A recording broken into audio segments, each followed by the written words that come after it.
word. What happens is you love people not out of an obligation, but out of a passion. You do what you want from passion. You do what you have to when it's an obligation. You know, when Nick and I met, we met in Bible school. And I was a lecturer and he was a student. We have a rule in our Bible college that students cannot date one another, but there was no rule for students and teachers. And so my husband, we get you into trouble in some places, but anyway, so my husband decided that he wanted to date the teacher.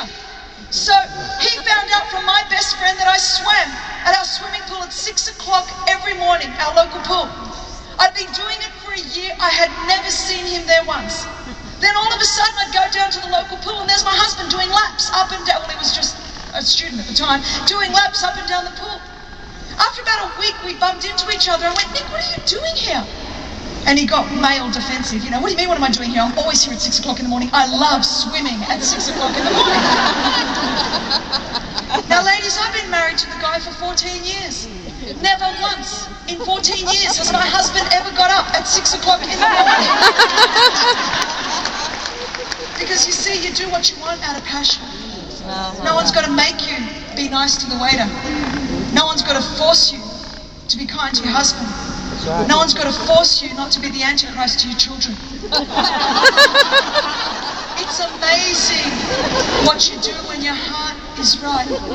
And God says, I need to start there. The whole love revolution is an issue of the heart.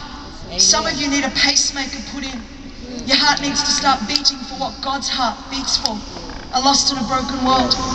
Others, you need to let me put a stint in your heart and to begin to open up. Some of your arteries have become calloused, have become clogged. You know, I have to do an executive stress test every year. We go to a doctor and he puts all these machines on me. I love it. He says to me, Mrs. Cain, you have the heart of a woman half your age. It's beautiful when you're my age. But anyway, so I love to hear that. But I keep my heart healthy. And we've got to keep our spiritual heart healthy. And some of us, our greatest challenge is that our heart is so full of past offenses and hurts and unforgiveness, shame and guilt over things that we have done and maybe did 20 years ago. And we carry that stuff so we can't help a lost world.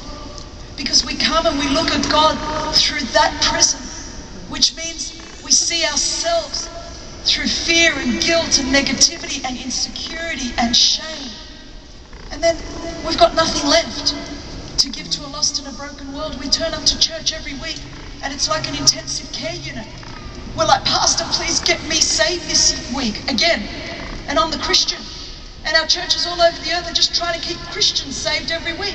It would be incredible if Christians just got into the Word, allowed God to clear our hearts, and we actually stay saved every